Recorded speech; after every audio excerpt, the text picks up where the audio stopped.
Baik Bapak Ibu Saudara semua, Shalom. Shalom. Sekali lagi Shalom. Shalom.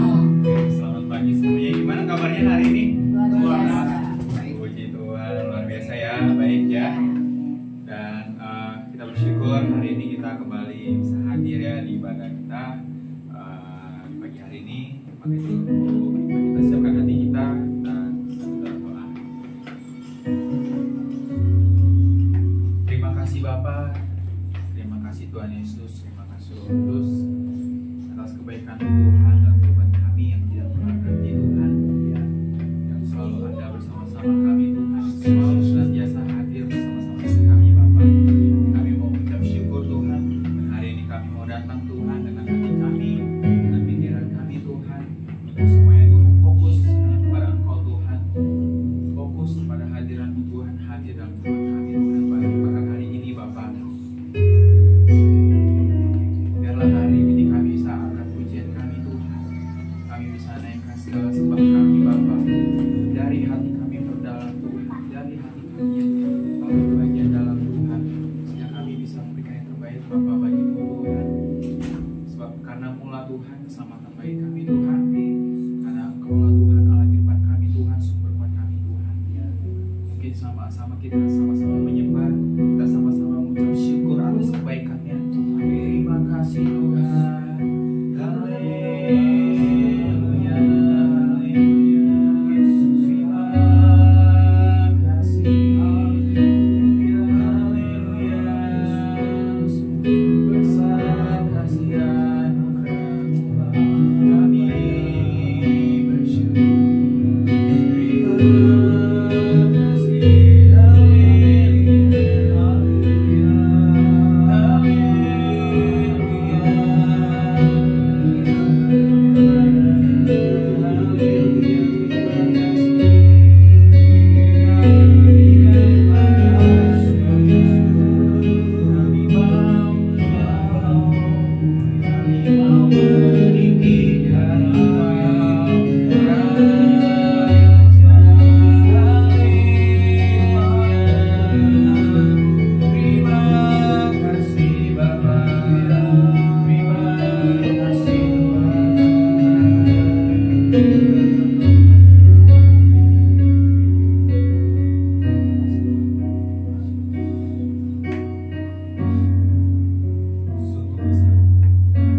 sungguh besar setiamu,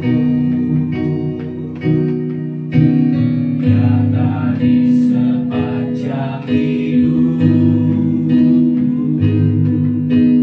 Darah-Mu telah layakkan kehidupanku. Tiada kata yang bisa, tiada kata yang bisa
atas kesetiaan-Mu yang tiada pernah ada akhirnya Tuhan.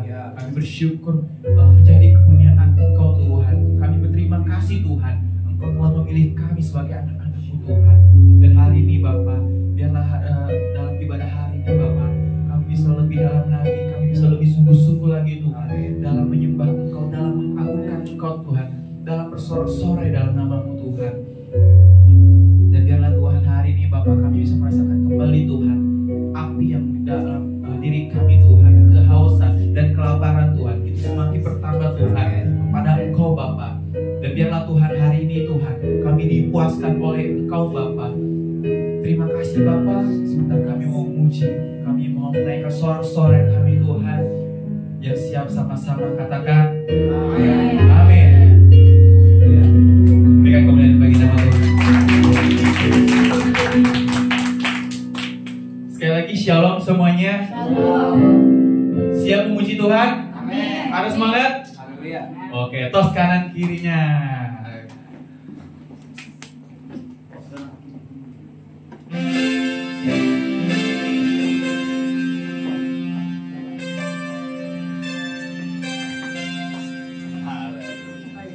Puji Tuhan. Kita percaya bahwa kita hari ini bisa hadir di sini. Itu semua karena Tuhan. Amin. Hari ini kita menyanyikan pujian. Sama-sama angkat tangan saja.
hidupnya adalah dipilih Tuhan. Amin. Percaya, karena aku juga percaya. Dan hari ini kita semua mau menari, bergembira, bersyukur. Siapa yang mau bergoyang? Boleh lambaikan tangannya. Amin. Kau satu penuh kasih, dua penuh iman, tiga penuh kuasa. Kau mulia, ada waktu suka, ada waktu duka. Kau setia dan selalu bersamaku. Kau membuatku tersenyum, membuatku tertawa, membuatku bahagia. Yesus, Kaulah sahabat, selalu hadir setiap saat. Hatiku bergembira bersamamu. Kompak kanan kiri ke depan, mari semua bergoyang, menari bergembira bersama-samaku dalam Kristus. Kau satu dua tiga.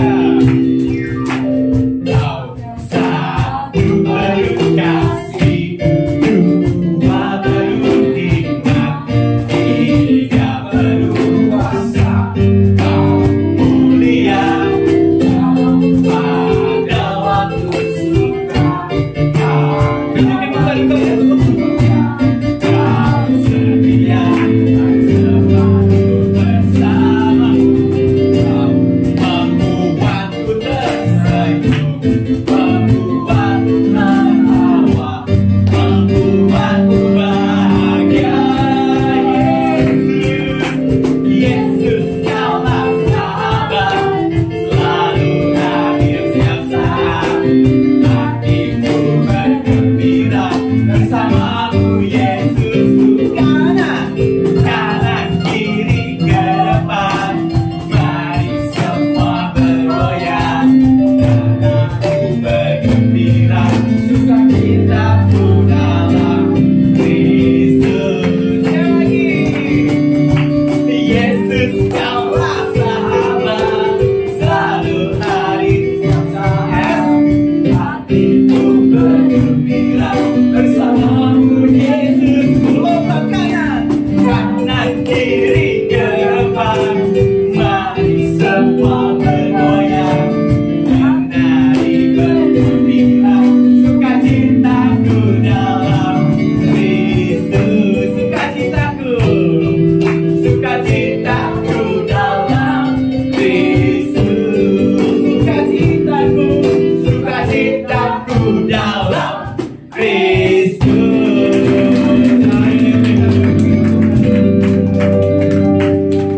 Sudah terima sukacita, amin? Oke, saya persilakan kembali ke tempat duduk.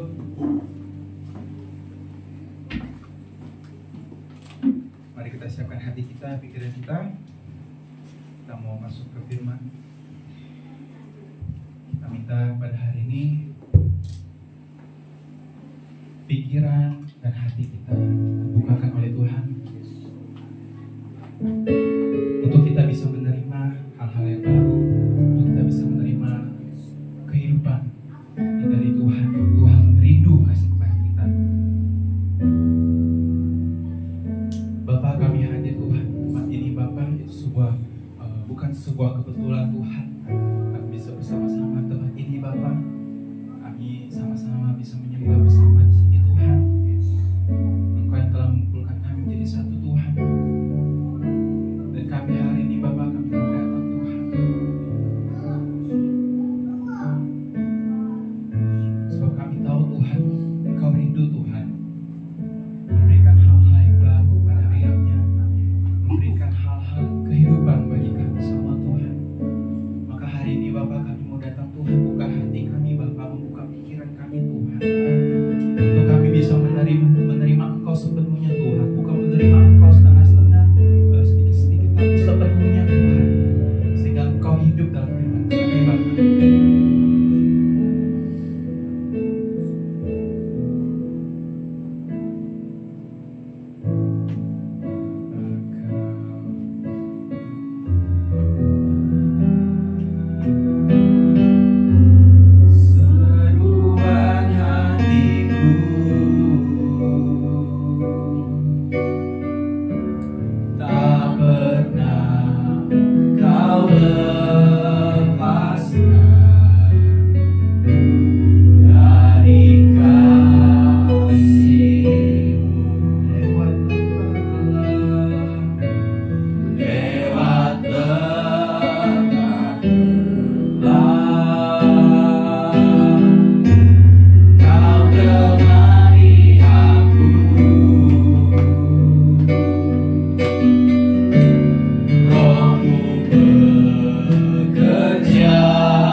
kuasa dari tempat maha tinggi. Bapa kekal mulia, Kau hadir di sini, memulihkan hati, menyembuhkan yang terluka.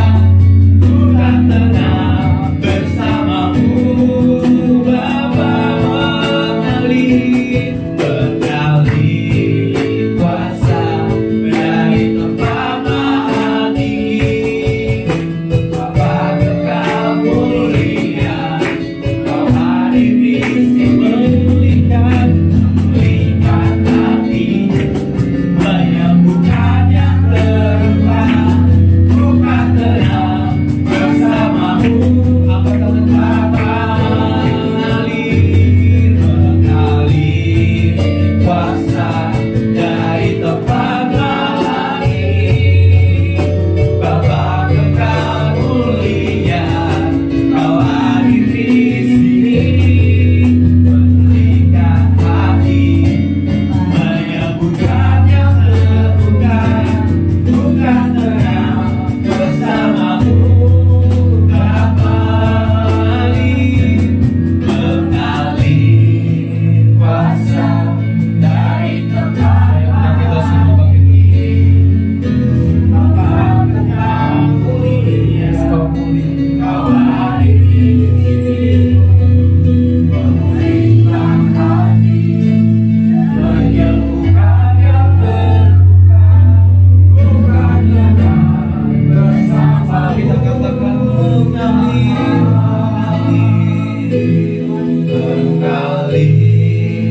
kuasa dari tempat maha tinggi. Bapa kekal mulia, Kau hadir di sini, Tuhan, memulihkan hati, menyembuhkan yang terluka. Bukan kita angkat tangan kita sekali lagi, katakan mengalir kuasa dari tempat maha tinggi. Bapa kekal mulia, Kau hadir di sini, memulihkan hati, menyembuhkan yang terluka. Bukan tenang bersamamu, Bapa mengalir kuasa dari tempat maha tinggi.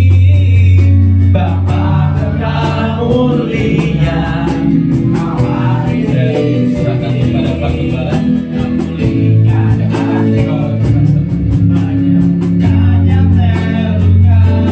Bukan tenang bersamamu, Bapa bukan tenang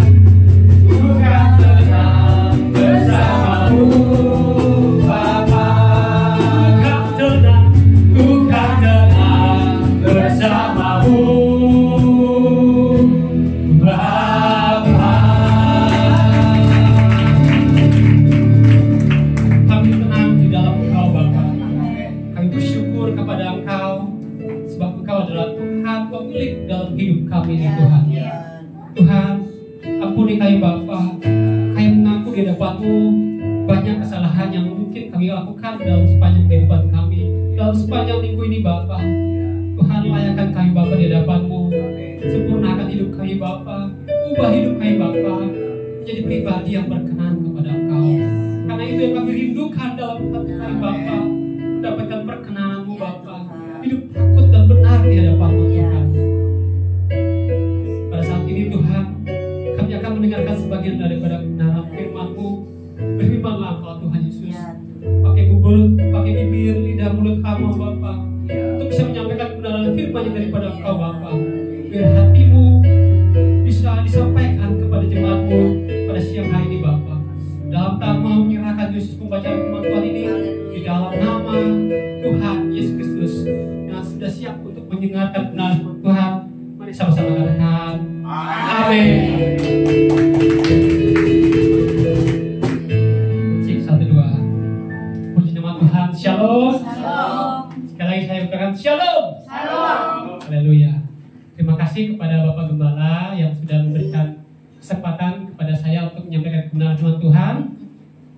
Dan hari ini di Minggu 23 Februari 2025, saya berterima kasih untuk kesempatan yang diberikan. Dan sudah cukup lama juga saya datang lagi kembali ke gereja ini, yang terakhir di awal Januari ya. Ya, puji Tuhan saya bisa kembali ke tempat ini untuk menyampaikan kebenaran firman Tuhan, bukan karena kemampuan saya tapi karena Tuhan yang menyertai kita semua. Amin. Tidak berlambatan, mari kita buka Alkitab yang ada pada kita. Kita buka dalam Ayub pasal yang pertama. Kita akan baca dari ayat yang pertama sampai ayat yang ke-22. Cukup panjang, tapi kita akan baca secara bergantian. Saya baca dari ayat yang ganjil, nanti jemaat Tuhan baca ayat yang genap. Dan untuk menghormati kebenaran firman Tuhan, saya mengundang setiap jemaat untuk bangkit diri. Kita baca secara bersama-sama. Ayub pasal yang pertama, ayat yang 1 sampai ke-22. Firman Tuhan berbunyi demikian. Judul perikop yang diberikan oleh Lembaga Alkitab Indonesia itu Kesalehan Ayub Dicoba. Ada seorang laki-laki di tanah Uz bernama Ayub. Orang itu saleh dan jujur. Ia takut akan Allah dan menjauhi kejahatan. Ia mendapat 7 anak laki-laki dan 3 anak perempuan. Ayat 3. Ia memiliki 7.000 ekor kambing domba, 3.000 ekor unta, 500 pasang lembu, 500 keledai betina, dan budak-budak dalam jumlah yang sangat besar, sehingga orang itu adalah orang terkaya yang terkaya dan dari semua orang di sebelah timur. Anak-anaknya yang lelaki biasa mengadakan pesta di rumah mereka masing-masing menurut giliran, dan ketiga saudara perempuan mereka diundang untuk makan dan minum bersama-sama mereka. Setiap kali apabila hari-hari pesta telah berlalu, Ayub memanggil mereka dan menguduskan mereka. Keesokan harinya, pagi-pagi, bangunlah Ayub lalu mempersembahkan korban bakaran sebanyak jumlah mereka sekalian. Sebab pikirnya, mungkin anak-anakku sudah berbuat dosa dan telah mengutuki Allah di dalam hati. Demikianlah dilakukan Ayub senantiasa. Pada suatu hari datanglah anak-anak laki menghadap Tuhan, dan antara mereka datanglah juga iblis. Maka bertanyalah Tuhan kepada iblis, dari manakah engkau? Lalu jawab iblis kepada Tuhan, dari perjalanan mengelilingi dan menjelajahi bumi. Lalu bertanyalah Tuhan kepada iblis, apakah kau memperhatikan hamba-Ku Ayub? Sebab tiada seorang pun di bumi seperti dia, yang demikian saleh dan jujur, yang takut akan Allah dan menjauhi kejahatan. Lalu jawab iblis kepada Tuhan, apakah dengan tidak mendapat apa-apa Yakub Ayub takut akan Allah? Bukankah engkau yang membuat pagar semilik dia dan rumahnya serta segala yang dimilikinya? Apa yang dikerjakannya telah kau berkati, dan apa yang dimilikinya makin bertambah di negeri itu. Tetapi ulurkanlah tanganmu dan jamahlah segala yang dipunyainya. Ia pasti mengutuki engkau di hadapanmu. Maka firman Tuhan kepada iblis, segala yang dipunyainya ada dalam kuasamu. Hanya janganlah engkau mengulurkan tanganmu terhadap dirinya. Kemudian pergilah iblis dari hadapan Tuhan. Pada suatu hari, ketika anak-anaknya yang lelaki dan yang perempuan makan dan minum anggur di rumah saudara mereka yang sulung, datanglah seorang pesuruh kepada Ayub dan berkata, sedang lembu sapi membajak dan keledai-keledai betina makan rumput di sebelahnya. datanglah orang-orang Sheba menyerang dan merampasnya, serta memukul penjaganya dengan mata pedang. Hanya aku sendiri yang luput, sehingga dapat memberitahukan hal itu kepada Tuhan. Sementara orang itu berbicara, datanglah orang lain dan berkata, api telah menyambar dari langit dan membakar serta memakan habis kambing domba dan penjaga-penjaga. Hanya aku sendiri yang luput, sehingga dapat memberitahukan hal itu kepada Tuhan. Sementara orang itu berbicara, datanglah orang lain dan berkata, orang-orang Kasdi membentuk 3 pasukan, lalu menyerbu unta-unta dan merampasnya, serta memukul penjaganya dengan mata pedang. Hanya aku sendiri yang luput, sehingga dapat memberitahukan hal itu kepada Tuhan. Sementara orang itu berbicara, datanglah orang lain dan berkata, anak-anak Tuhan yang lelaki dan yang perempuan sedang makan-makan dan minum anggur di rumah saudara mereka yang sulung. Maka tiba-tiba angin ribut bertiup dari seberang pada gurun.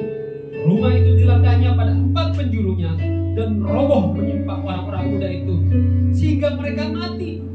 Hanya aku sendiri yang luput, sehingga dapat memberitahukan hal itu kepada Tuhan. Maka berdirilah Ayub, lalu mengoyak jubahnya dan mencukur kepalanya, kemudian sujudlah ia dan menyembah. Katanya, dengan telanjang aku keluar dari kandungan ibuku, dengan telanjang juga aku akan kembali ke dalamnya. Tuhan yang memberi, Tuhan yang mengambil, terpujilah nama Tuhan.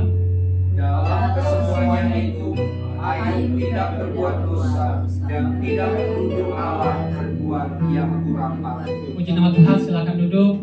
Terima kasih kepada setiap jemaat yang sudah sama-sama membaca kebenaran firman Tuhan. Kisah Ayub adalah kisah yang menurut saya fenomenal di dalam Alkitab. Kalau bicara tentang Ayub, terkadang orang berpikir tentang bagaimana beratnya ujian cobaan yang diberikan kepada Ayub. Bagaimana harta bendanya yang begitu banyak, bisa dibilang bagi orang terkaya saat itu, hilang tiba-tiba, musnah tiba-tiba, drop. Jadi ada perbandingan hidup 180 derajat, perpindahan dari jadi kaya, jadi miskin, bahkan sengsara, jadi lebih.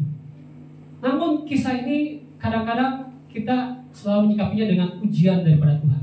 Tapi pada hari ini, izinkan saya untuk kita melihat dari kacamata bagaimana kita meresponi hidup. Karena hidup ini ada suka dukanya. Kadang-kadang kita ada di atas, kadang-kadang kita ada di bawah. Kadang-kadang kita berkelimpahan, tapi kadang-kadang kita juga bisa berkekurangan. Ya. Kadang-kadang kita bersama dengan keluarga, sukacita, merayakan, tapi kadang-kadang kita sedih, terpuruk, bahkan menderita, yang kadang-kadang membuat kita putus asa. Nah, bagaimana cara menyikapi hidup yang silih berganti, naik turun, berputar? Bagaimana cara kita menyikapinya? Maka hari ini kita akan membahas tentang respon yang benar terhadap respon yang benar menghadapi hidup suka duka melalui dari pembacaan kitab Ayub pada pagi hari ini. Dalam ayat yang pertama, dalam kitab Ayub ini saya mendapatkan beberapa poin inti yang dapat saya sampaikan. Apa yang kita bisa pelajari dari Ayub terhadap dia meresponi hidupnya ketika dia kaya dan ketika dia pindah menjadi miskin. Dalam poin yang pertama, saya melihat di dalam Ayub 1 ayat yang kelima, saya bacakan buat kita semua. Setiap kali apabila hari-hari pesta telah berlalu, Ayub memanggil mereka dan menguduskan mereka. Keesokan harinya, pagi-pagi bangunlah Ayub, lalu mempersembahkan korban bakaran sebanyak jumlah mereka sekalian. Sebab pikirnya, mungkin anak-anakku sudah berbuat dosa dan telah mengutuki Allah dalam hati. Demikianlah dilakukan Ayub senantiasa. Ayub dalam keadaan berkelimpahan, dalam keadaan yang diberkati oleh Tuhan, dia menjadi orang yang murah hati. Ketika respon yang benar ketika kita dalam keadaan posisi diberkati, dilimpahi oleh Tuhan, jadilah pribadi yang murah hati. Sebenarnya ini masih level yang rendah. Karena apa? Karena menurut saya akan lebih sulit bagi kita untuk menjadi orang yang murah hati dalam kekurangan. Maka saya berikan contoh bahwa salah satu ayat di Alkitab yang memiliki kemurahan hati. Bukan seperti Ayub aja. Ayub ketika dia kaya, dia bisa bagi-bagikan ini, beli itu, adakan pesta, bahkan mengadakan korban persembahan yang besar kepada Tuhan. Dia gampang memberikan persembahan kepada Tuhan yang besar. Tapi bagaimana kalau kita dalam keadaan yang berkekurangan? Mampukah kita tetap memiliki sikap yang benar untuk memberikan sebagian dari apa yang kita miliki untuk kita murah hati kepada orang-orang? Saya melihat sebagai contoh dalam 1 Sakeus, pasal dalam Lukas pasal yang ke-19 ayat yang ke-8 kita belajar di mana dikatakan demikian. Tetapi Sakeus berdiri dan berkata kepada Tuhan, "Tuhan, setengah dari milikku akan kuberikan kepada orang miskin, dan sekiranya ada sesuatu yang kuperas dari seorang akan kukembalikan 4 kali lipat." Dari ayat Sakeus ini kita melihat bahwa hidupnya berkelimpahan, tapi dia mau memberi. Dia tetap memberi, bahkan mungkin dia memberikan lebih daripada sebenarnya yang pernah dia rampas. Ada pertobatan di situ ketika ada Tuhan dalam kehidupan Sakeus.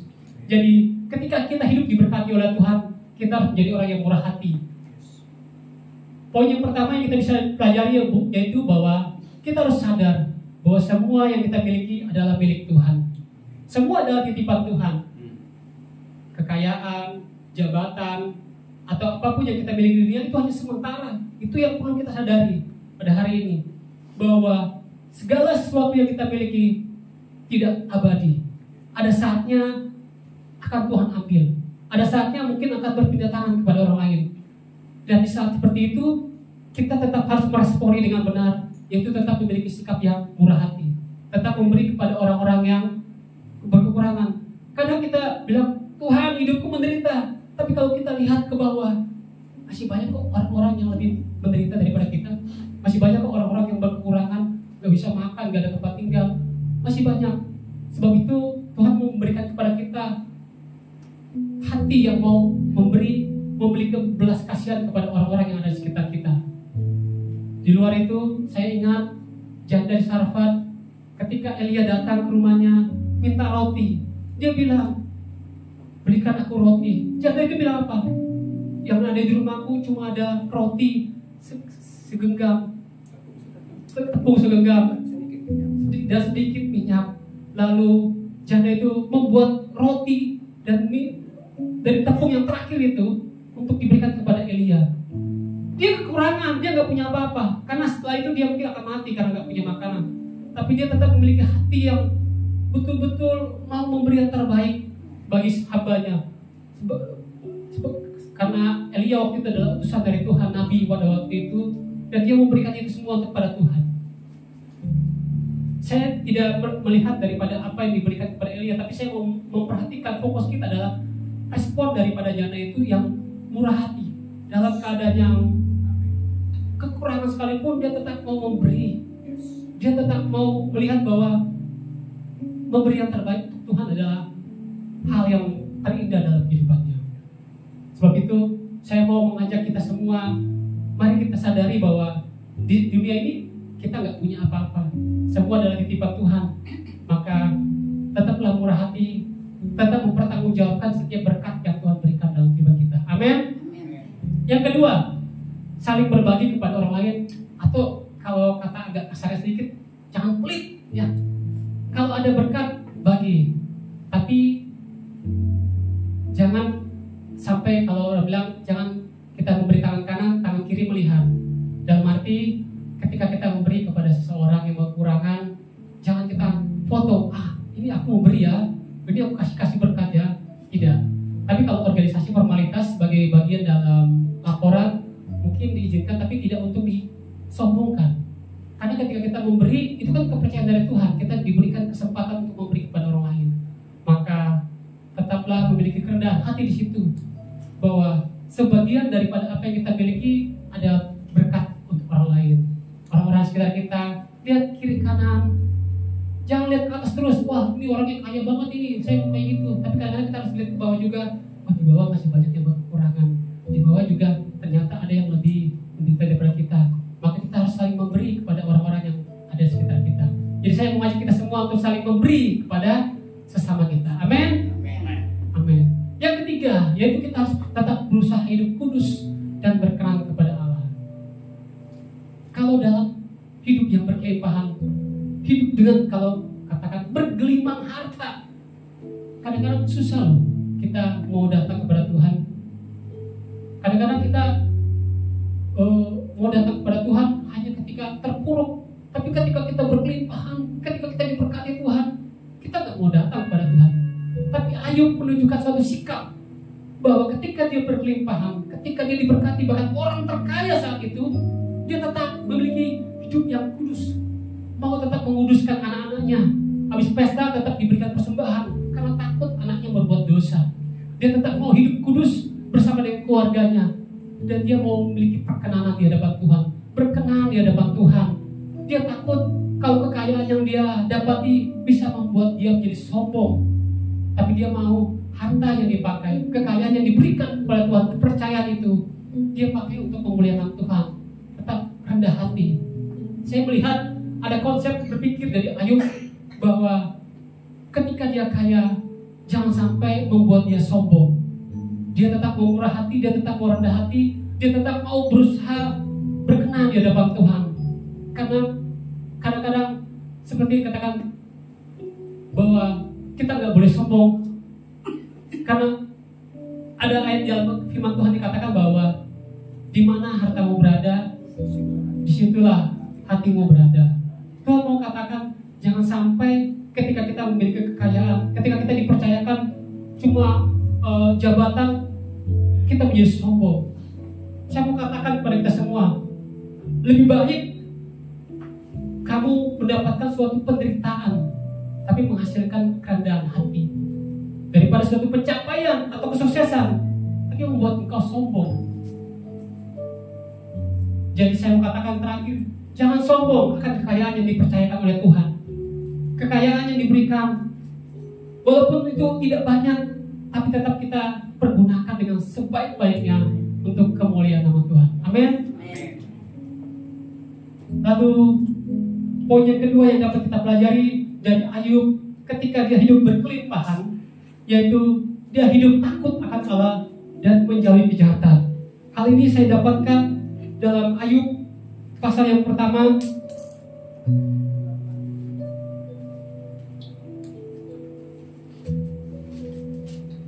ayat yang ke-8. Saya bacakan buat kita semua. Lalu bertanyalah Tuhan kepada iblis, apakah engkau memperhatikan hambaku Ayub? Sebab tiada seorang pun di bumi seperti dia, yang demikian saleh dan jujur, yang takut akan Allah dan menjauhi kejahatan. Wow, saya mengatakan ini wow, karena apa? Ini bukan pengakuan dari manusia, tapi ini dari pengakuan dari Tuhan kepada Ayub.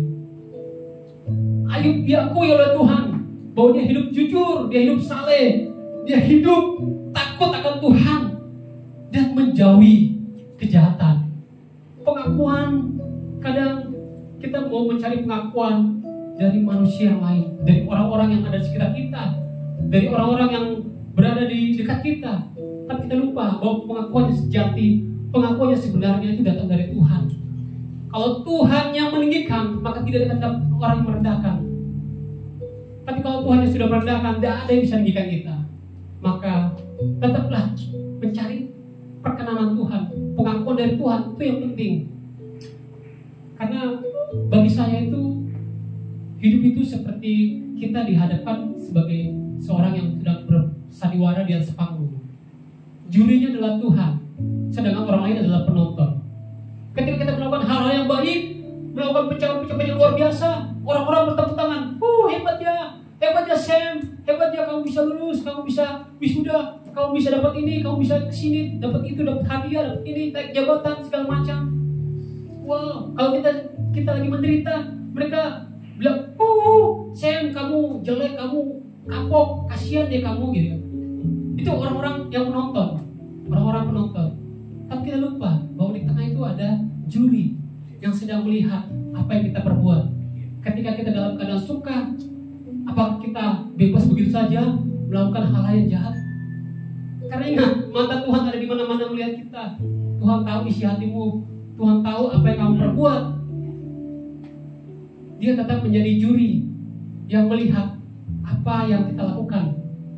Jadi ketika acara sudah selesai, kita sudah turun panggung, kita akan dihadapkan kepada juri, kamu lolos atau tidak. Nah, itu yang menjadi salah satu hal dalam hidup saya, bahwa terkadang kita tidak perlu pengakuan dari orang, tapi kita cukup pengakuan dari Tuhan.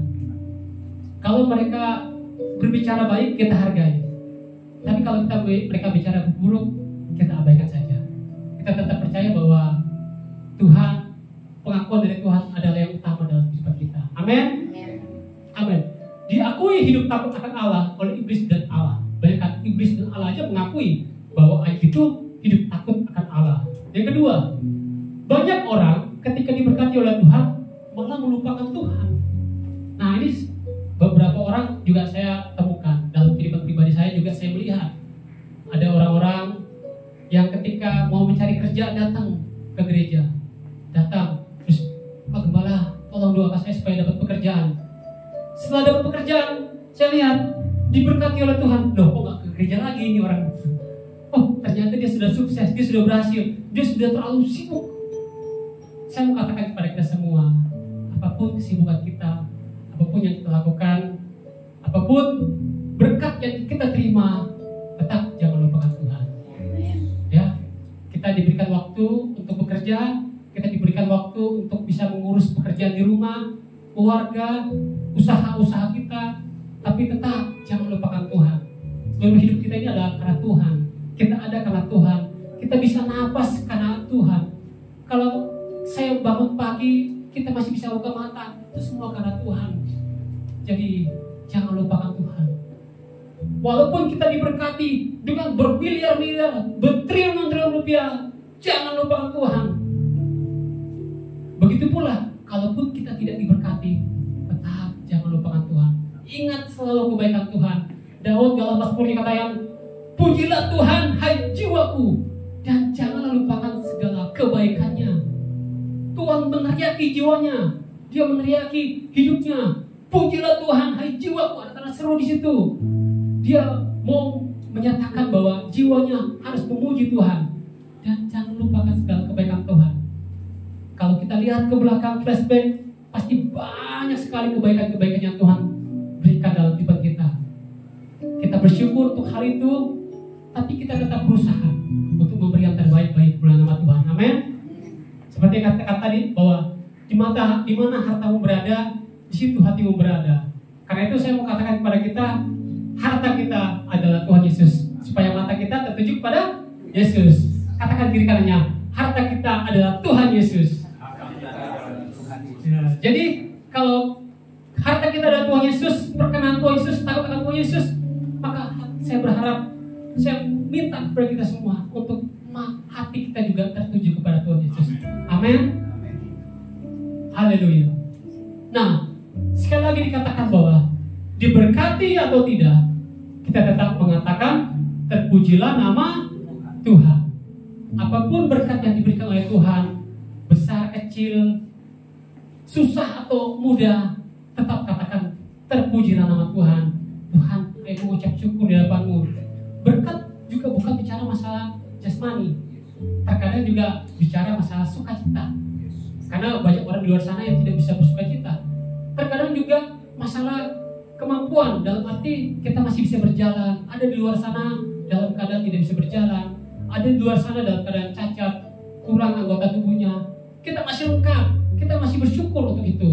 Kalaupun ada bagian anggota tubuh kita yang luka atau ada yang hilang, kita tetap bersyukur bahwa kita masih hidup sampai akhir. Kita masih ada, tetap mengucap syukur kepada Tuhan. Saya mau katakan, Tuhan mau berkati kita, puji Tuhan. Tuhan tidak memberkati kita, tetap katakan puji Tuhan. Terpujilah nama Tuhan. Amin. Amin. Mari katakan kepada diri kita sendiri, terpujilah nama Tuhan baik suka maupun duka. Nah, poin yang pertama dan kedua itu kelihatannya mudah. Karena apa? Karena kita diberkati oleh Tuhan. Nah, respon kita tetap rendah hati, tetap jangan sombong, tetap takut akan Tuhan, tetap jangan menyalahkan Tuhan, tetap hidup jujur benar. Tapi lain hal pada poin yang ketiga, ketika kita dalam keadaan yang menderita seperti yang dialami oleh Ayub, hartanya hilang semua, apakah kita tetap mau merespon yang benar?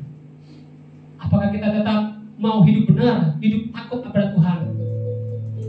Dan kalau kita belajar dari Ayub, responnya yang benar ketika dia mendapatkan musibah adalah ketika mendapatkan musibah dia merendahkan diri di hadapan Tuhan. Merendahkan diri di hadapan Tuhan. Kata kunci adalah merendahkan diri. Kalau kita buka, saya bacakan kembali ayatnya dalam Ayub pasal 1, dalam Ayub pasal 1 ayat yang ke-20, ketika Ayub mendapatkan bencana musibah yang begitu berat, responnya Ayub begini, maka berdirilah Ayub, lalu dia mengoyakkan jubahnya dan mencukur kepalanya, kemudian sujudlah ia dan menyembah. Dalam keadaan yang tiba-tiba dapat hal yang menakutkan bagi saya, mengerikan bagi saya, harta bendanya hilang, kemudian anak-anaknya dipanggil Tuhan, dan saya nggak bisa bayangkan hal-hal yang lain yang dia alami, penderitaan dalam dirinya, fisiknya, hanya nyawanya yang masih ada. Bahkan istrinya berusaha bilang, tutuplah Allah. Tapi Ayub memilih untuk merendahkan diri di hadapan Tuhan. Dia gak marah-marah sama Tuhan. Tuhan, kenapa kamu begini? Tuhan, kenapa kamu begitu? Kan aku sudah hidup benar, kan aku sudah hidup suci, kan aku sudah pelayanan, kan aku sudah pergi ke gereja, kan aku sudah melakukan ini, melakukan itu, kan aku sudah memberi persembahan ini, persembahan itu. Dia tidak menyalahkan Tuhan. Tapi respon Ayub yang benar, yang bisa kita pelajari adalah merendahkan diri di hadapan Tuhan. Dikatakan di situ, Ayub merendahkan diri serendah-rendahnya. Kalau kita melihat bagaimana dia merendahkan dirinya, dia mengoyakkan jubahnya, mencukur kepalanya. Kemudian setelah itu, dia sujud dan menyembah. Dia katakan, Tuhan, Engkau tetap yang maha besar. Apapun yang terjadi dalam hidup saya mau tetap memuji Tuhan. Saya mau tetap menyembah Tuhan. Saya mau tetap memuliakan Tuhan. Biarpun orang-orang di sekitarnya mungkin berusaha agar mengutuki Tuhan, menyalahkan Tuhan untuk kesalahan, untuk musibah yang dihadapinya. Tapi Ayub berkata, dia tetap mengambil tindakan, datang, merendahkan diri serendah-rendahnya. Dia sujud kepada Tuhan dan dia menyembah Tuhan. Salah satu respon yang saya sangat kagum sama Ayub akan responnya yang seperti itu. Kita mungkin tidak bisa memahami lebih dalam bagaimana respon Ayub, tapi kita bisa membayangkan bagaimana kalau tiba-tiba harta yang kita miliki sekarang, kepercayaan yang dimiliki oleh Tuhan sekarang, rumah yang kita masih bisa tempati, tiba-tiba hilang, tiba-tiba gak ada. Apakah kita masih tetap memiliki respon yang benar seperti Ayub? Belum tentu. Tapi saya mau katakan kepada kita semua, kita gak bisa bandingkan diri kita sama Ayub. Tapi saya mau beritahu, yang penting kita tahu bahwa respon yang benar, apapun yang terjadi dalam hidup kita, adalah merendahkan hati, merendahkan diri kita, datang kepada Tuhan. Itu yang benar. Kalau kita hanya menyalahkan keadaan, toh juga gak akan kembali. Tapi saya mau katakan bahwa hidup ini adalah milik Tuhan. Jadi datang kepada Tuhan. Walaupun kita sebenarnya gak bersalah, tapi Ayub memberikan suatu teladan, contoh yang luar biasa buat kita, untuk kita ikutin, bahwa rendahkanlah dirimu di hadapan Tuhan, bahkan menyembah. Saya tadi sepanjang jalan tuh mikirkan poin ini, bagaimana sih Ayub merendahkan diri di hadapan Tuhan. Wah, hartanya hilang, semuanya hilang, semuanya hilang, semuanya hilang. Terus dia dalam keadaan yang tidak tahu apa-apa. Tuhan, kan aku sudah hidup benar, kan aku gak ada buat salah, kok semuanya begini Tuhan. Tapi dia cuma menyukur kepalanya, merendahkan diri. Dia sujud dan dia menyembah pada Tuhan. Tuhan, terpujilah namamu. Itu bukan hal yang mudah. Tapi berkali-kali saya membayangkannya, berat sekali yang dirasakan oleh Ayub. Berat. Makanya saya katakan kata yang cocok untuk melihat bagaimana Ayub meresponi keadaan yang dia alami Saya kagum sama Ayub. Saya kagum. Dan kita belajar bagaimana respon yang benar untuk merendahkan diri di hadapan Tuhan. Ayub juga percaya sepenuhnya kepada Tuhan. Dia percaya bahwa Tuhan, saya nggak bisa berharap sama yang sekeliling saya, tapi saya percaya kepada Engkau saja Tuhan Yesus. Maka dia datang, dia merendahkan diri, dan dia percaya kepada Tuhan, dia menyembah kepada Tuhan, dia menyerahkan seluruh hidupnya kepada Tuhan.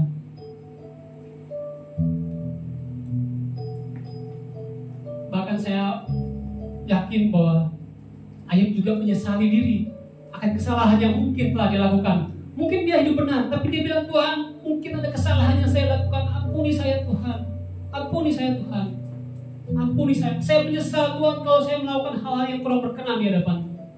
Padahal kita tahu Ayub gak salah. Tapi ini hak prerogatif Tuhan. Dia punya hak untuk menentukan hidup kita.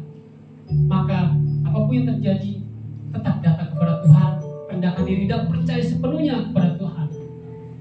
Kita melihat dari sebuah kisah lagi, Esther, dalam Esther pasal yang keempat,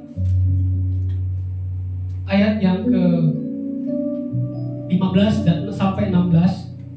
Ini kisah yang berbeda, tapi kisah ini menunjukkan suatu kondisi di mana Esther, bangsa-bangsa Yahudi yang ada di pembuangan, mau dimusnahkan. Bangsa Israel mau dimusnahkan. Tapi respon yang benar dikatakan di sini, maka Esther menyuruh menyampaikan jawab ini kepada Mordekai. Pergilah, kumpulkan semua orang Yahudi yang terdapat di Susan dan berpuasalah untuk aku. Janganlah makan dan janganlah minum 3 hari lamanya, baik waktu malam, baik waktu siang. Aku serta dayang-dayangku pun akan berpuasa. Demikian, dan kemudian aku akan masuk menghadap raja. Sungguh pun berlawanan dengan undang-undang. Kalau terpaksa aku mati, biarlah aku mati. Ini kisah yang berbeda, tapi saya diingatkan dengan kisah ini, di mana bangsa Yahudi di pembuangan itu mau dimusnahkan, mau dipunahkan. Ketika mendapat kabar itu yang dilakukan oleh Esther, dia merendahkan diri di hadapan Tuhan. Dan dia bilang, kita berpuasa 3 hari 3 malam gak makan. Saya pernah puasa 1 hari 1 malam. Itu memang bisa, tapi kalau 2 hari saya udah gak mampu kayaknya. Tapi ini Esther puasa 3 hari 3 malam gak makan. Dan saya kagum sama dia. Ketika dia mendapatkan sebuah musibah, dia datang kepada Tuhan dengan serendah-rendahnya. Dia betul-betul merendahkan diri. Dia mau menanggalkan kedagingannya, keinginannya cuma satu, yaitu datang kepada Tuhan. Tuhan, kalau kami buat salah, Tuhan ampuni kami. Tuhan, tolong kami. Kami mau dimusnahkan, kami mau dihabiskan. Tapi kalau kita melihat dari Esther, dia mau berpuasa 3 hari 3 malam. Bahkan dia mengajak orang-orang, ayo kita berpuasa 3 hari 3 malam. Dan kalau kita lihat di akhir kisah ini, akhirnya terbalik. Malah bangsa Yahudi yang ditinggikan. Itu sebagai dampak daripada kita berpuasa, merendahkan diri di hadapan Tuhan. Jadi saya mau katakan, ketika kita sedang menghadapi musibah, saya nggak tahu kapan atau sudah pernah atau mungkin akan datang ke depannya, marilah kita merendahkan diri di hadapan Tuhan. Atau kalaupun kita sedang tidak dapat masalah, saya mau katakan belajarlah tetap merendahkan diri mulai dari sekarang. Kalau ada orang pernah bilang kepada saya, Sam, rendahkanlah dirimu sebelum direndahkan Tuhan. Kita belajar untuk rendah diri. Kalau Tuhan yang sudah rendahkan kita itu jauh banget tuh, jatuhnya jatuh banget. Kadang Tuhan pakai cara itu karena kadang-kadang Tuhan bingung, ini orang bagaimana caranya diberitahu ya. Kadang-kadang Tuhan kasih musibah, tapi belajarlah untuk tidak sampai kepada hal itu. Maka kita merendahkan diri kita hari demi hari. Waktu yang masih diberikan kepada Tuhan untuk kita pakai untuk kita merendahkan diri di hadapan Tuhan. Amin. Amin. Mari katakan diri kanannya, rendahkan hatimu di hadapan Tuhan. Amin. Oke. Poin yang keempat yang dapat kita pelajari dari Ayub, yaitu tetap memuji nama Tuhan dan tidak menyalahkan Allah. Ini kalau saya baca dalam Ayub pasal yang pertama ayat yang ke-21 dikatakan, katanya, dengan telanjang aku keluar dari kandungan ibuku, dengan telanjang juga aku akan kembali ke dalamnya. Tuhan yang memberi, Tuhan yang mengambil, terpujilah nama Tuhan. Ini kata-kata Ayub yang sungguh luar biasa. Dengan telanjang dia datang dari kandungan ibunya, dan kalaupun dia mau mati, dia juga telanjang, dia tetap memuji nama Tuhan. Terpujilah nama Tuhan. Kalau saya lihat di situ ada kata tanda seru. Kalau mungkin saya bisa serukan, dia katakan gini, terpujilah nama Tuhan. Dia memuji Tuhan dalam keadaan yang semenderita-menderitanya itu. Luar biasa. Kulitnya sakit, dia tetap memuji nama Tuhan. Itu sikap yang sungguh luar biasa. Dikatakan bahwa dalam ketidakberdayaan, Ayub tetap memuji Allah karena dia percaya penuh kepada Tuhan. Walaupun dia menderita, dia tetap percaya kepada Tuhan. Jadi kalau katakan dia punya iman, dia gak goyah. Ada berkat, dia gak goyah, tetap percaya kepada Tuhan. Ada musibah, dia gak goyah, dia tetap percaya kepada Tuhan. Saya mau kita semua jemaat-jemaat Tuhan yang hadir pada hari ini tetap memiliki iman seperti Ayub. Ada berkat, diberi kelimpahan, gak goyah, tetap percaya pada Tuhan. Ketika kita ada musibah sekalipun, bahkan yang menderita daripada Ayub ini, dia tetap teguh, percaya penuh pada Tuhan. Amin. Secara kalkulasi saya punya 4 teman dekat, bisa dibilang juga sahabat. Itu 4 orang sudah meninggalkan Tuhan. Ya, ada karena wanita, ada karena ekonomi dan lain sebagainya. Tapi saya mungkin itu juga salah satu pemicu kenapa saya ambil sekolah kitab, supaya ketika ada teman kita yang lari dari panggilan, kita tahu tuh bagaimana tuh cara supaya mencegahnya, supaya kita bisa menjangkau dia, bahkan lebih banyak menjangkau jiwa. Dan itu sebenarnya cukup memberikan saya tekanan. Kok orang yang dekat sama kita bisa lari itu? Apakah mereka tidak punya iman? Oh, mereka rajin ibadah terus ke gereja. Tapi kadang-kadang kita tidak mengerti situasi dan kondisi di mana akhirnya mereka memutuskan untuk pindah. Saya bilang, Tuhan, beri pilihan mereka. Tapi sekiranya bisa, jangan sampai Tuhan orang-orang yang ada di sekitar kita, keluarga kita, teman-teman dekat kita lagi pindah. Dan itu yang mau saya ingatkan kepada kita. Kita masih punya teman-teman di kiri kanan, di depan belakang, orang-orang yang belum dijangkau oleh visi, belum mengenal Tuhan secara lebih dalam. Kenalkanlah mereka melalui kasih yang daripada Allah berikan kepada kita. Kenalkanlah dia melalui perbuatan-perbuatan baik kita. Kenalkan dia. Kalau bisa bawa ke gereja, bawa ke gereja. Kalau tidak bisa memberitakan firman, panggil Pak Pendeta Ferdinand. Dia bisa nanti bantu-bantu sama-sama kita melayani. Orang-orang yang belum percaya kepada Tuhan itu banyak. Kalaupun tidak bisa, kita jaga orang-orang di sekitar kita, keluarga kita minimal. Kalaupun masih belum bisa, paling tidak jaga hatimu sendiri.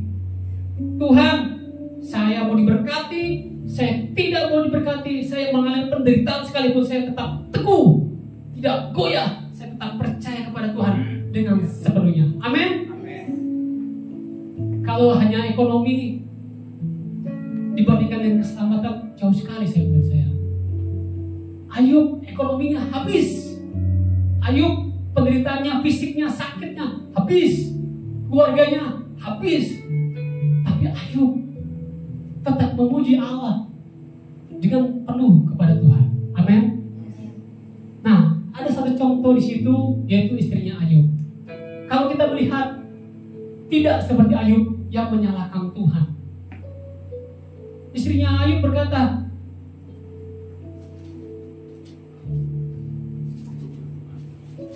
kalau kita baca dalam Ayub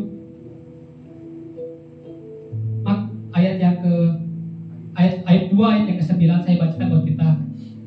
Maka berkatalah istrinya kepadanya, masih berteputkah engkau dalam kesalehanmu? Kutukilah Allahmu dan matilah. Itu kata-kata istrinya Ayub. Itu salah satu respon yang salah. Karena dia menyalahkan Tuhan. Karena kamu percaya terus sama Tuhan, akhirnya semua ini terjadi sama kita. Saya mau katakan bahwa kita tidak boleh memiliki respon seperti istrinya Ayub. Apapun yang terjadi dalam hidup kita, kita tetap melihat sudut pandang kita kepada Ayub sebagai contoh teladan kita pada hari ini.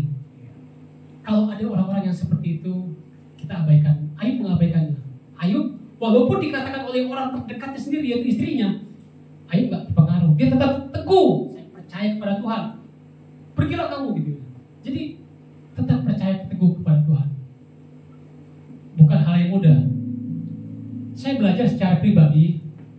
Saya banyak cobaan, banyak ujian, banyak tantangan dalam hidup saya. Saya kadang-kadang, Tuhan, kenapa hal ini terjadi dalam hidup saya? Apakah ini karena lingkungan saya?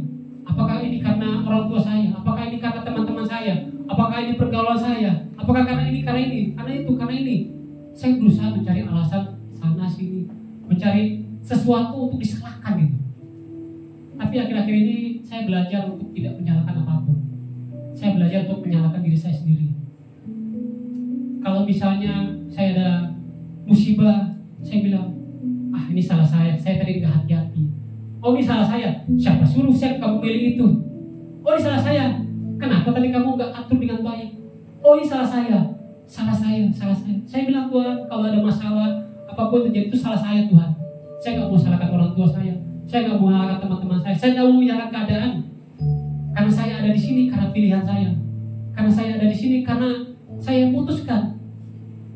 Karena saya percaya sama dia, maka saya ditipu. Itu karena salah saya. Siapa suruh saya percaya sama dia? Saya nggak salahkan dia. Itu semua salah saya. Kedepannya saya harus lebih hati-hati. Belajar menyikapi diri untuk tidak menyalahkan orang lain, apalagi menyalahkan Allah, menyalahkan Tuhan. Jangan. Saya katakan jangan. Masalah boleh berat datang kepada hidup kita, boleh menimpa. Cobaan berat boleh datang. Tapi saya mau katakan, jangan pernah menyalahkan Tuhan. Jangan pernah menyalahkan Tuhan. Tetap menyembah Dia. Tetap berusaha. Tuhan, ampuni saya kalau saya salah di hadapan-Mu. Ya, kita banyak salah. Tapi saya mau belajar untuk tidak menyalahkan keadaan, tidak menyalahkan orang lain, sudah salahkan diri kita sendiri, berusaha membenahi diri, jadi pribadi yang lebih baik hari demi hari. Amin.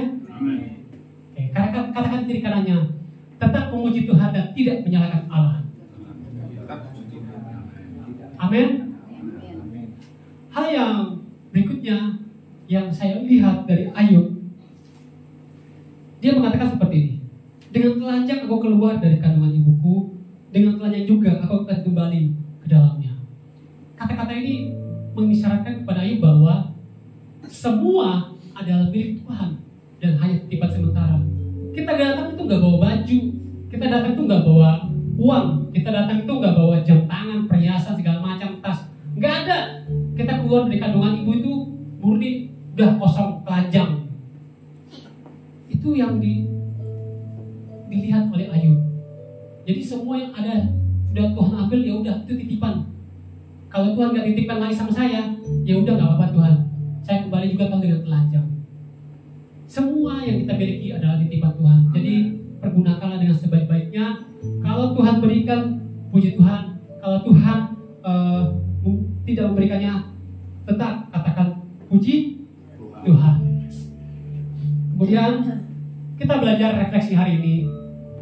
Yang pertama, dalam kelimpahan dan diberkati Tuhan, tetaplah rendah hati, murah hati, dan hidup takut akan Tuhan, dan menjauhkan kejahatan, karena semua adalah milik Tuhan.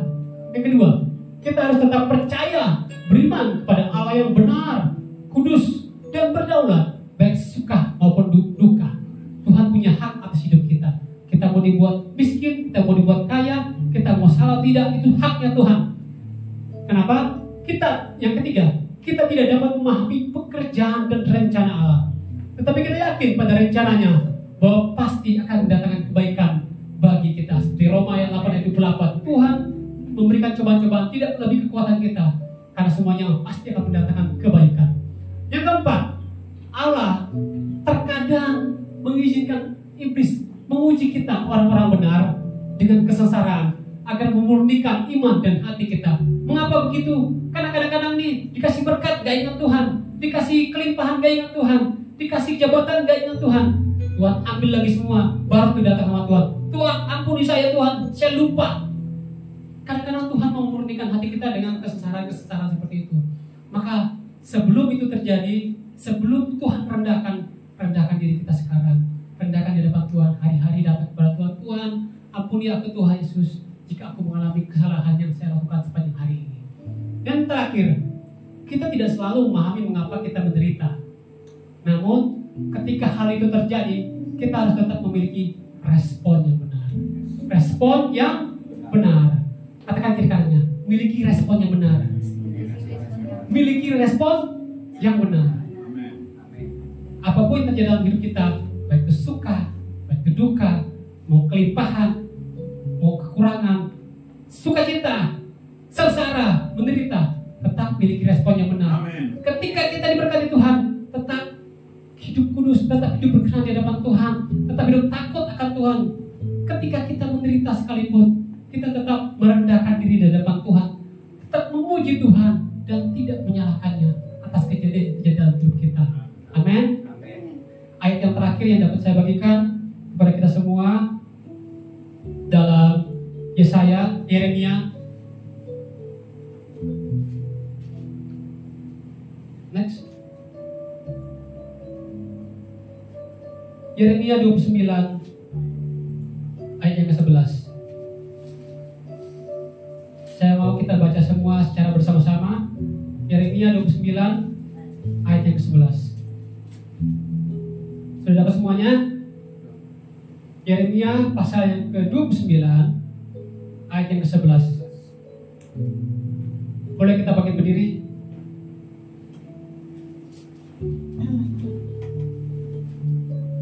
Tiga, dua, satu.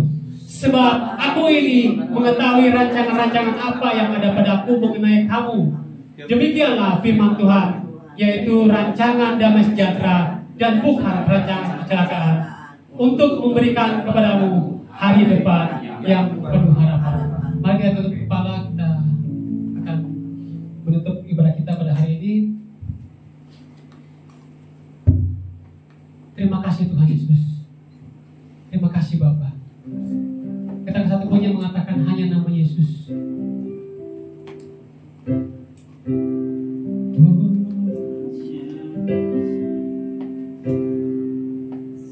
Hanya nama Yesus. Hanya nama Yesus.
Tuhan, bahwa hanya di dalam nama Yesus, walaupun kita dalam keadaan yang suka, walaupun kita dalam keadaan yang duka, roda kehidupan yang berputar, kita naik, kita di atas, tetap kita memiliki respon yang benar. Kita tetap memiliki respon yang takut kepada Tuhan. Kita tetap menjadi orang yang murah hati. Kita tetap memiliki sikap yang rendah hati di hadapan Tuhan, merendahkan diri kita di hadapan Tuhan. Kita tetap memuji nama Tuhan dan tidak pernah menyalahkan Tuhan atas setiap proses dalam kehidupan kita. Tetap berserah, percaya penuh kepada Tuhan. Kita diberkati atau tidak, saya tetap katakan, saya tetap percaya kepada Tuhan. Saya tetap mau berkenan kepada Tuhan. Saya tetap takut kepada Tuhan. Saya tetap menjadi orang yang benar di hadapan Tuhan. Karena apa Tuhan? Tuhan, Engkau pencipta kami ciptaanmu. Engkau punya hak penuh atas hidup kami Bapa. Kau mau buat apa buat kami Tuhan, kami siap. Kami mau menjalani itu bersama dengan Tuhan.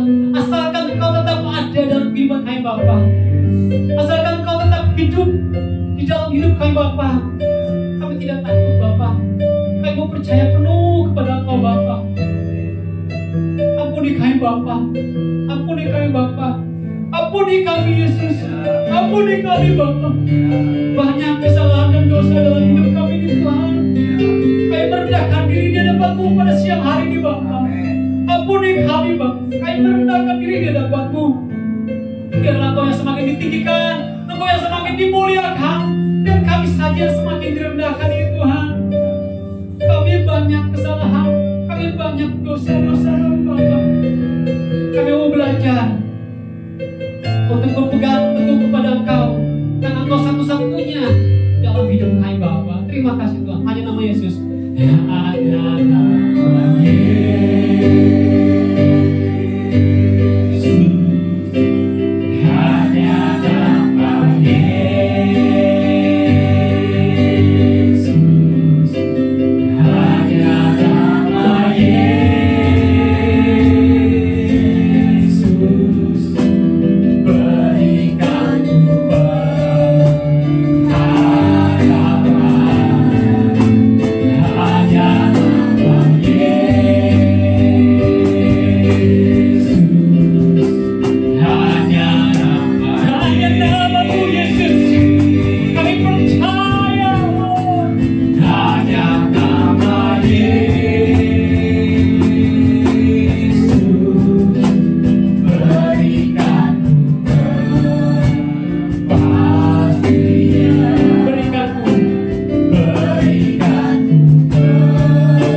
Setiap jemaat-Mu yang hadir pada siang hari ini, Kau berkati satu persatu Bapa.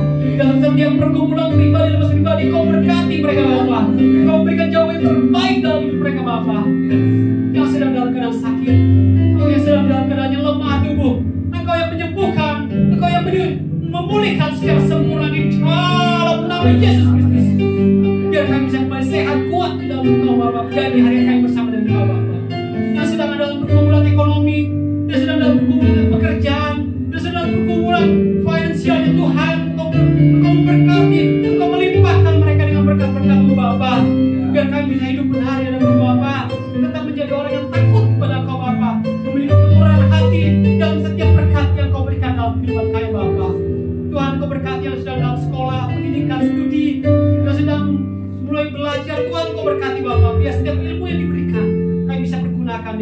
baiknya Bapa.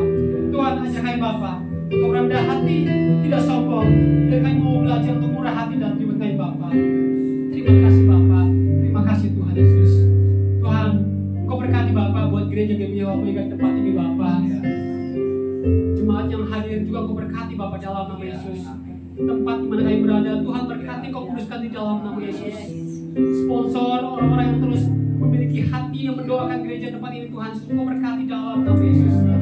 Bahkan jiwa-jiwa yang belum, yang ada di sekitar kami, yang perlu dijangkau Tuhan, Engkau berkati dalam nama Yesus.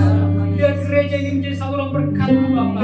Semakin banyak jiwa-jiwa yang datang mengakui Engkau sebagai Tuhan dan Juru Selamat Bapa, datang ke tempat ini untuk beribadah dan memuliakan nama Tuhan bersama-sama Tuhan. Tuhan, Engkau berkati setiap pelayan-pelayan tempat ini Bapa. Bahkan Engkau berkati Bapak Gembala, Ibu Gembala, Bapak Pendeta Gideon Richard Poli, sama Ibu anak Ibu Gideon. Tuhan, Engkau berkati di dalam nama Yesus. Gereja ini milik-Mu Bapa. Gereja ini adalah milik kepunyaan-Mu. Engkau yang punya hati untuk gereja ini Bapa. Engkau yang mencukupkan segala kebutuhan di gereja ini Bapa. Terima kasih Tuhan, terima kasih Bapa. Kami berdoa buat bangsa dan negara kami Bapa. Bangsa kami yang tercinta Indonesia. Kau berkati Bapa dari pemerintahan pusat sampai ke daerah sekalipun Bapa. Kau berkati di dalam nama Yesus. Setiap kebijakan-kebijakan yang diambil, Kau pakai Bapa. Setiap pemerintahan yang ada, aparat-aparat PNS, semua orang-orang yang bekerja, Tuhan untuk kemuliaan nama Bapa. Indonesia bagi kemuliaan nama-Mu Bapa. Kau berkati buat gereja-gereja, para misionaris yang terus memberitakan kebenaran firman-Mu Bapa, menjangkau jiwa sampai ke pelosok daerah sekalipun Bapa. Kau berkati mereka Bapa. Biar semakin banyak orang yang percaya dan mengaku diri bahwa Engkaulah Tuhan dan Juru Selamat dalam hidup mereka Bapa secara pribadi. Terima kasih Tuhan, terima kasih Bapa. Ini doa dan ucapan syukur kami Bapa. Tidak sempurna, biarlah Engkau yang menyempurnakan doa kami Bapa. Kami bersyukur di hadapan Bapa. Firman-Nya sudah sampaikan, kiranya menjadi benih yang tumbuh di tanah yang subur, di hati yang penuh dengan kerinduan kepada Engkau Bapa, sehingga membuat kami semakin dekat kepada Engkau, semakin rindu untuk mencari Engkau, datang kepada Engkau, merendahkan diri di depan Engkau hari demi hari. Kami kuat karena Engkau di dalam hati kami, karena Engkau di dalam hidup kami, karena Engkau milik kami. Engkau adalah Tuhan atas hidup kami. Terima kasih Tuhan Yesus. Kami menyerahkan hidup kami ke dalam tangan-Mu. Dalam nama Tuhan Yesus Kristus, Allah sumber kekuatan dalam keberkatan, kami sudah berdoa dan mengucap syukur. Haleluya. Bersama yang katakan amin.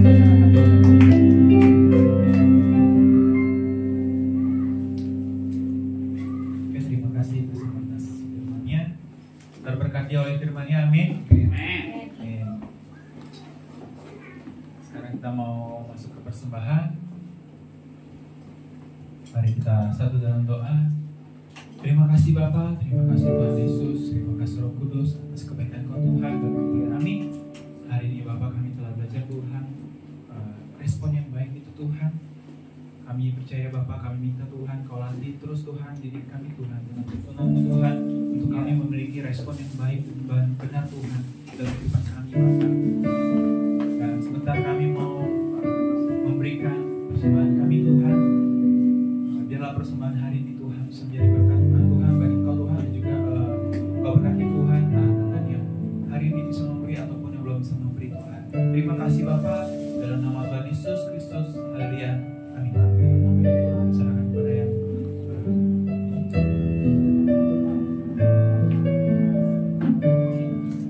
kuasa-Mu terlebih besar. Terlebih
terlebih besar, Tuhanku terlebih besar, Tuhanku terlebih besar.